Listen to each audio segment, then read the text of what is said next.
নমস্কাৰ, আশা কৰিছোঁ আপোনালোক সকলোৱে ভালে কুশলে আছে। আজি 23 জুলাই আৰু আজিৰ দিনটো ভাৰতবৰ্ষৰ কাৰণে এটা যথেষ্ট গুৰুত্বপূৰ্ণ দিন, কিয়নো নৰেন্দ্ৰ মোদী নেতৃত্বাধীন চৰকাৰৰ তৃতীয়টো কাৰ্যকালৰ প্ৰথমখন পূৰ্ণাংগ বাজেট আজি বিত্তমন্ত্ৰী কেন্দ্ৰীয় বিত্তমন্ত্ৰী নিৰ্মলা সীতাৰমণে সদনত দাখিল কৰিছে। আৰু এই বাজেটত দেখিবলৈ পোৱা গৈছে যে অসমৰ কাৰণে বিশেষ তেনেকৈ একো শিতান ৰখা নাই। কিন্তু আজি বিষয়টো প্ৰসংগটো মই যিটো বিষয় লৈ আলোচনা কৰিবলৈ আহিছোঁ সেই বিষয়টো আচলতে বাজেট নহয়, অন্য এটা বিষয় লৈ আলোচনা কৰিম বুলি আজিৰ এই ভিডিঅ'টো প্ৰস্তুত কৰিলোঁ। আজিৰ দিনটোত অৰ্থাৎ আজি 23 জুলাই আজিৰ দিনটোত যদি অসমৰ এগৰাকী নাগৰিক হিচাপে আপোনাক যদি প্ৰশ্ন কৰা হয় যে অসমৰ প্ৰধানত মূল সমস্যা কি, তেতিয়াহ'লে নিশ্চয় বিভিন্নজনৰ প্ৰেক্ষাপটত বিভিন্নজনে বিভিন্ন ধৰণৰ উত্তৰ দিব। কিন্তু তাৰ ভিতৰত কিছুমান কমন প্ৰসংগ আহিব, কমন বিষয় আহিব, যিবোৰ হৈছে বিশেষকৈ অসমৰ অত্যন্ত যথেষ্ট গুৰুত্বপূৰ্ণ এটি সমস্যা হৈছে বান সমস্যা। বৰ্তমান সময়ৰ এটা যথেষ্ট ডাঙৰ সমস্যা হৈছে যে মূল্য বৃদ্ধি বা নিবনুৱা সমস্যা। এনেকুৱা যি বিষয়সমূহ আছে এই বিষয়সমূহ কিন্তু আজিৰ দিনত অসমৰ আটাইতকৈ ডাঙৰ গুৰুত্বপূৰ্ণ বিষয়। কিন্তু এতিয়া কথা হ'ল যে অসমৰ এগৰাকী সাংসদ সদনৰ মজিয়াত অসমৰ এনেকুৱা ধৰণৰ যিবোৰ সমস্যা সেই সমস্যাবোৰ উপস্থাপন কৰাৰ বাদে এনেকুৱা ধৰণৰ কিছুমান টুলুঙা বিষয় লৈ পেলাই তেওঁ মন্তব্য কৰিছে, যিবিলাক মন্তব্য শুনিলে নিশ্চয় আপোনাৰো খং উঠিব বা আপুনি প্ৰশ্ন কৰিবলৈ বাধ্য হ'ব যে আমি কেনেকুৱা ধৰণৰ লোকক আচলতে সাংসদ হিচাপে নিৰ্বাচিত কৰি সদনলৈ পঠাইছোঁ। ইতিমধ্যে নিশ্চয় বহুতে গম পাইছে যে মই আচলতে কাৰ কথা ক'বলৈ ধৰিছোঁ, মই কাৰ বিষয়ৰ প্ৰসংগটো আজি আলোচনা কৰিম। মই আচলতে ক'ব বিচাৰিছোঁ ধুবুৰী লোকসভা সাংসদ নৱনিৰ্বাচিত সাংসদ ৰকিবুল হুছেইনৰ বিষয়ে। ৰকিবুল হুছেইনক আপোনালোক বহুতেই চিনি পায়। ৰকিবুল হুছেইন যথেষ্ট জনপ্ৰিয়। এটা হ'ল যে তেওঁৰ জনপ্ৰিয়তা কিহক লৈ পেলাই, প্ৰথম জনপ্ৰিয়তা হ'ল যে তেওঁ বদৰুদ্দিন আজমল অৰ্থাৎ 3বাৰৰ সাংসদ এটা দলৰ সভাপতি, তেওঁক পৰাজিত কৰি তেওঁ সাংসদ হিচাপে নিৰ্বাচিত হৈছে। পূৰ্বতে তেওঁ কেবিনেট মন্ত্ৰী আছিলে, কংগ্ৰেছ দলৰ এগৰাকী জ্যেষ্ঠ নেতা, যথেষ্ট তেওঁৰ ক্ষমতাশালী নিজৰ দলত। তাৰ উপৰিও তেখেতৰ আৰু এটা কৃতিত্ব এইবাৰ হৈছে যে তেওঁ সৰ্বভাৰতীয় পৰ্যায়ত যিমান সাংসদ নিৰ্বাচিত হৈছে 543গৰাকী সাংসদৰ ভিতৰত তেওঁ সবাতোকৈ বেছি মাৰ্জিন অৰ্থাৎ 10 লক্ষাধিক ভোটত তেওঁ পূৰ্বৰ সাংসদ মৌলানা বদৰুদ্দিন আজমলক পৰাস্ত কৰি তেওঁ সাংসদ হিচাপে নিৰ্বাচিত হৈছে। কিন্তু যথেষ্ট গুৰুত্বপূৰ্ণ কথা, এটা লজ্জাজনক কথা বুলি মই ক'ব বিচাৰিম, সদনৰ মজিয়াত প্ৰথমটো ভাষণতেই ৰকিবুল হুছেইনে কিন্তু নিজৰ সমষ্টি, কাৰণ ধুবুৰী লোকসভা সমষ্টি এনেকুৱা এটা সমষ্টি যি সমষ্টি অসমৰ ভিতৰতে অত্যাধিক বান পীড়িত এটা সমষ্টি, য'ত যথেষ্ট নিবনুৱাৰ সংখ্যা বেছি, য'ত কৰ্মসংস্থাপনৰ কোনো বিশেষ সুবিধা নাই। কিন্তু সেই সমষ্টিৰ কোনো প্ৰসংগ বা সামগ্ৰিকভাৱে কোনো ধৰণৰ অসমৰ কোনো বিষয় জ্বলন্ত সমস্যাক উপস্থাপন নকৰি তেওঁ উপস্থাপন কৰিলে কেৰম খেলৰ কথা। তেওঁ ক'লে যে কেৰম খেলৰ জৰিয়তে আচলতে মানুহ কিমান বিকাশ হ'ব পাৰে, কেৰম হৈছে দৰিদ্ৰ শ্ৰেণীৰ মানুহৰ খেল, কেৰমৰ জৰিয়তে কৰ্মসংস্থাপন পাব পাৰি, কেৰম খেলি পেলাই বিশ্ব দৰবাৰলৈ যাব পাৰি, এনেকুৱা বিভিন্ন বিষয় তেওঁ উপস্থাপন কৰিলে। সাংসদ ৰকিবুল হুছেইনে কি কৈছিলে সেই কথাটো যদি পোনপটীয়াভাৱে আপোনালোকক কোৱা নহয় তেতিয়াহ'লে নিশ্চয় বস্তুটো ভুল বুজাবুজি হ'ব পাৰে। গতিকে মই পোনপ্ৰথমতে সাংসদ ৰকিবুল হুছেইনে সদনৰ মজিয়াত যি বক্তব্য দিছিলে তাতে তেওঁ কেৰম সম্পৰ্কে কি কৈছিলে, কাৰণ সম্পূৰ্ণ বিষয়টো খেলৰ ওপৰতে কৈছিলে, গতিকে কেৰমৰ বিষয়ে কি কৈছিলে সেই ভিডিঅ'টো আপোনালোকক দেখুৱাই ল'ব বিচাৰিছোঁ। हम जो बोलने चाहते हैं वो विषय हिंदुस्तान का आम आदमी का खेल के बारे में बोलना चाहते हैं। हम गरीब लोगों का खेल के बारे में बोलना चाहते हैं, जो हिंदुस्तान में उत्पत्ति हुआ ऐसा वाला एक खेल के बारे में बोलना चाहते हैं। वो खेल का नाम है कैरम।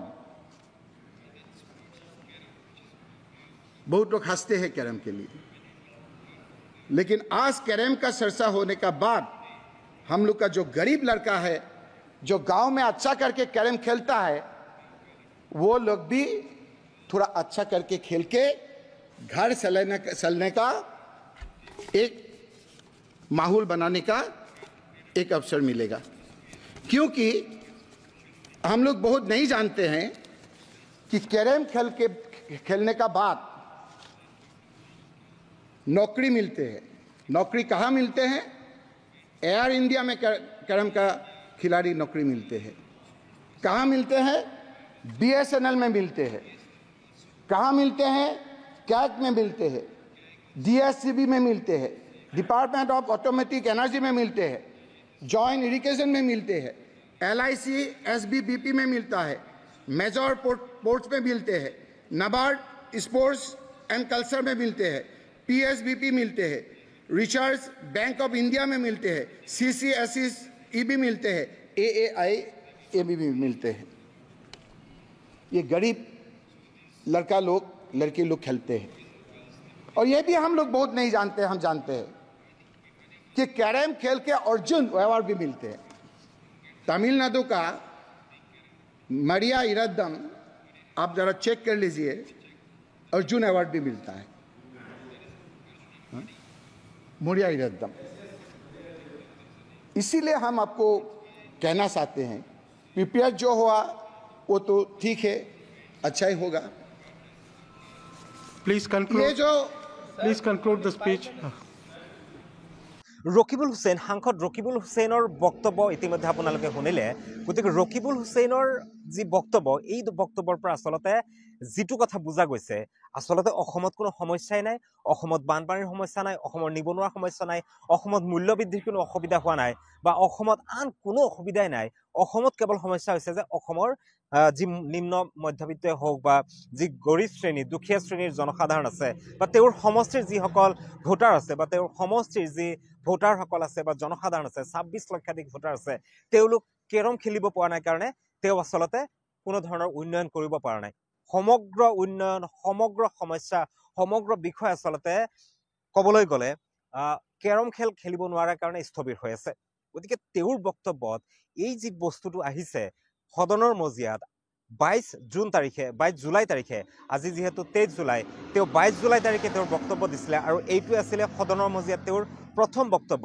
গতিকে তেওঁৰ এই প্ৰথম বক্তব্যতেই তেওঁ যিটো কথা উল্লেখ কৰিছে, আপোনালোকে যদি সম্পূৰ্ণ ভিডিঅ'টো চাব বিচাৰে তেতিয়াহ'লে সংসদ টিভি, সংসদ টিভি বুলি আপোনালোকে যদি ইউটিউবত চাৰ্চ কৰে, তেতিয়াহ'লে ৰকিবুল হুছেইন ইন পাৰ্লিয়ামেণ্ট বুলি আপোনালোকে যদি ইউটিউবত চাৰ্চ কৰে তেতিয়াহ'লেও আপোনালোকে ভিডিঅ'টো পাব। গতিকে সম্পূৰ্ণ ভিডিঅ'টো আপোনালোকে চাব পাৰে, বা এই ভিডিঅ'ৰ ডিছক্ৰিপশ্যনত বা কমেণ্টতো মই লিংকটো দি দিম, আপোনালোকে সেইটো চাব পাৰে। গতিকে আমি এতিয়া প্ৰশ্ন আচলতে হ'ল যে আমি যিসকল ব্যক্তিক সাংসদ হিচাপে নিৰ্বাচিত কৰিছোঁ, তেওঁলোকক কেৱল মাত্ৰ আমি সেই 5 বছৰ পিছতেই কেৱল তেওঁৰ কাম কাজ ভাল নালাগিল বা তেওঁৰ আচলতে কাম নকৰিলে সেইটো আমি ক্ষোভ উজাৰি পেলাই তেওঁক ভোট নিদি পেলাই আন এজনক ভোট দিম। কিন্তু তাৰ আগতো প্ৰত্যেকজন আচলতে প্ৰতিজন সচেতন নাগৰিক, প্ৰতিজন সচেতন ভোটাৰৰ আচলতে দায়িত্ব থাকে যে আমাৰ সাংসদজনে 5টা বছৰত তেওঁ সদনৰ মজিয়াত কি কাম কৰি আছে, মাজে মাজে তেওঁক আচলতে প্ৰশ্ন কৰা দৰকাৰ। তেওঁক আচলতে তেওঁ সদনৰ মজিয়াত কি প্ৰশ্ন কৰিব, তেনেকুৱা কিছু প্ৰশ্ন আমি তেওঁক আচলতে প্ৰদান কৰা দৰকাৰ, বা তেওঁক মনত পেলাই দিয়া দৰকাৰ যে তেওঁৰ সংসদীয় সমষ্টিত কি সমস্যা আছে, তেওঁ অসমক আচলতে প্ৰতিনিধিত্ব কৰি আছে, তেওঁ আচলতে সদনৰ মজিয়াত অসমৰ হৈ কি কি বিষয় উপস্থাপন কৰিব লাগে, সেই কথাবোৰ তেওঁলোকক মনত পেলাই দিয়া দৰকাৰ। এই ক্ষেত্ৰত কিন্তু আমি ক'ব লাগিব বিধায়ক অখিল গগৈৰ কথা। অখিল গগৈ এই ক্ষেত্ৰত কিছু ব্যতিক্ৰম, কাৰণ যেতিয়াই আমি দেখিছোঁ বিধানসভাৰ অধিৱেশন আৰম্ভ হয় তাৰ পূৰ্বে তেওঁ কিন্তু ফেচবুকত বা বিভিন্ন সামাজিক মাধ্যমত তেওঁ আচলতে প্ৰশ্ন দিয়ে যে এইবাৰ আচলতে কি প্ৰশ্ন কৰা যায়, আপোনালোকৰ পৰা পৰামৰ্শ বিচাৰোঁ, সেই কথাবোৰ তেওঁ কয়। এইটো ব্যতিক্ৰম, অখিল গগৈক আমি সেইটো ক'বই লাগিব, কাৰণ যি ভাল কাম কৰিছে সেইটো ক'বই লাগিব। আৰু এতিয়া যে মই ৰকিবুল হুছেইন নাগৰীয়াক যে সমালোচনা কৰিছোঁ বা তেওঁৰ বিষয়টো যে উপস্থাপন কৰিছোঁ, বহুতে হয়তো মোক ওলোটাই ক'ব পাৰে যে মই সাংসদ, পূৰ্বৰ সাংসদ মৌলানা বদৰুদ্দিন আজমলৰ সমৰ্থক। আচলতে মই না কংগ্ৰেছৰ সমৰ্থক, না মই AUDFৰ সমৰ্থক, না কোনো ৰাজনৈতিক দলক মই সমৰ্থন নকৰোঁ এই মুহূৰ্তলৈকে।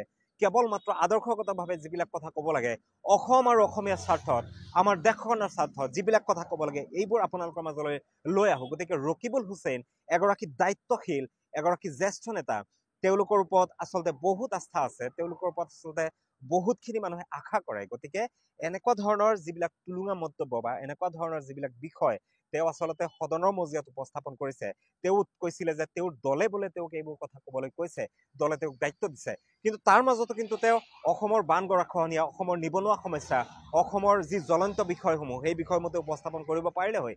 কিন্তু তেওঁ প্ৰথমটো বক্তব্যতে, তেওঁৰ প্ৰথমটো ভাষণতে তেওঁ কিন্তু নিজৰ ব্যৰ্থতা প্ৰমাণ কৰিছে।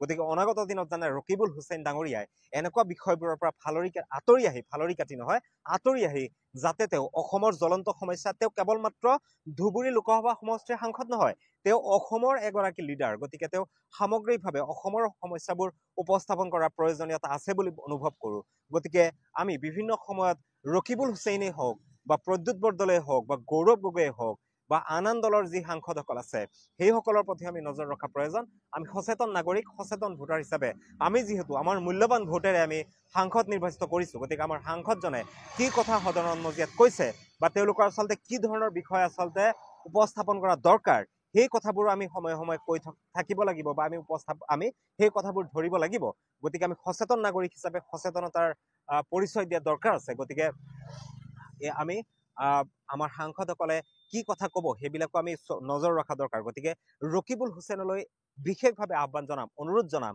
তেওঁ যাতে সামগ্ৰিকভাৱে অসমৰ জ্বলন্ত সমস্যাবোৰ যাতে পাৰ্লিয়ামেণ্টত উত্থাপন কৰে অসমৰ নিবনুৱা সমস্যা মূল্য বৃদ্ধি গৰাখহনীয়া বিভিন্ন সমস্যা আছে সেই সমস্যাবোৰ যাতে সমাধানৰ ক্ষেত্ৰত আগভাগ লয় সেয়া কামনা কৰিম গতিকে আপোনালোকে এই বিষয়বোৰত কি ভাবে সেয়া কমেণ্টত জনাব পাৰে পৰৱৰ্তী সময়ত আৰু এটা ভিডিঅ'ত লগ পোৱাৰ প্ৰতিশ্ৰুতিৰে আজিৰ ভিডিঅ'টো ইমানতে সামৰিছোঁ ধন্যবাদ জয় অসম